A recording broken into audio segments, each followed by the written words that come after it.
Miss হবে না আপনার পছন্দের টিভি শো। দেখুন জি5 অ্যাপে একদম ফ্রি। তুমি বললে যে তোমার দিদি তার বিয়ের রাতে নিজের ভালোবাসার মানুষটার সঙ্গে তোমার বিয়ে দিয়েছিল, কিন্তু তুমি তো নিজেই ওই ছেলেটার সঙ্গে থাকোনি। ছেলেটা নাকি ভালো ছিল, তা সত্ত্বেও তুমি ওর সঙ্গে থাকোনি, মানে থাকার কোনো চেষ্টাও করোনি। উল্টে এমন এমন কাজ করে গেছো যাতে ওই ছেলেটা বাধ্য হয় তোমাকে ডিভোর্স দেওয়ার জন্য। তুমি তো তোমার নিজের বাড়িতে সুখে শান্তিতে ছিলে না। এগুলো শুনে আমার মনে হচ্ছে তুমি যা যা করেছো সেগুলো সব তোমার নিজের ইচ্ছেই করেছো।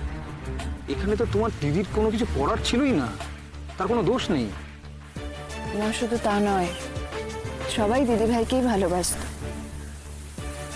সৌর্যও দিদিভাইকেই ভালোবাসত। বিয়ের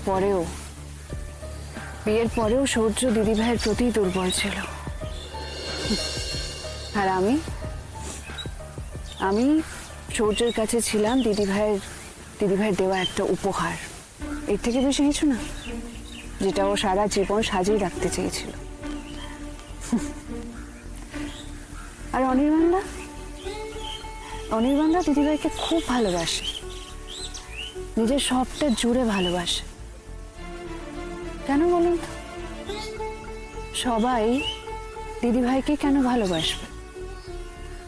কেন সবসময় ওই সবার ভালোবাসা পাবে? কেন কেউ আমাকে ভালোবাসবে না? তুমি কাকে ভালোবাসতে যে তোমায় ভালোবাসে না? জানেন, কেউ কোনোদিন আমার প্রশংসা করেনি। কাল প্রথম আপনি আমার বুদ্ধির প্রশংসা করলেন। আমার তখন মনে হলো আমি একটা ভালো কাজ করলাম। যখন ওই ওষুধের তারিখগুলো দেখলাম, যখন ওই দোকানদারটার ফোনটা কেড়ে নিলাম, তখন মনে হলো যে আমিও তো কোনো ভালো কাজে লাগতে পারি। আমি কাজ করতে চাই, ভালো কিছু, এমন কোনো কাজ যাতে সবাই আমাকে ভালো বলে। আমি নিজের আত্মসম্মান ফিরে পেতে চাই। তুমি যে চোখে আমাদেরকে দেখো, পুলিশ কিন্তু আমাদেরকে সেই চোখে দেখে না। পুলিশের চোখে আমরা ক্রিমিনাল, ডাকাত, লুটেরা। দেখো, তোমার বাড়ির সম্পর্কে এত কথা তো আমি জানতাম না। তুমি যা যা বললে সেটা শুনে আমার মনে হচ্ছে, যদিও তুমি না মানলেও, তোমার বাড়ির লোক কিন্তু তোমাকে ভালোবাসে। আমার সব কথা শুনে আপনার এটা মনে হলো যে আমার বাড়ির লোকজন আমাকে নিয়ে ভাবছে? আচ্ছা, যখন টাকা পয়সা পাবেন ভেবে আমাকে কিডন্যাপ করলেন, তখন কেন ভাবলেন না আপনারা আমার বাড়ির লোকজনদের কথা?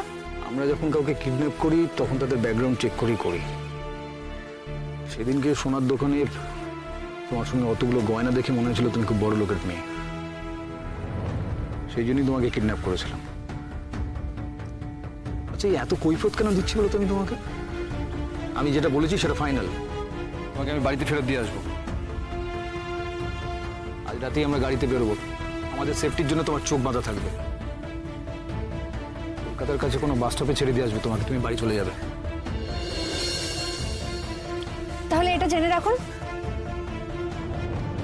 আজ রাতে তাহলে আমাকে খুঁজে পাবেন না। জেনে রাখুন, আমি এইখানেই থাকবো। জি5 ডাউনলোড করুন আর সব এপিসোড দেখুন একদম ফ্রি।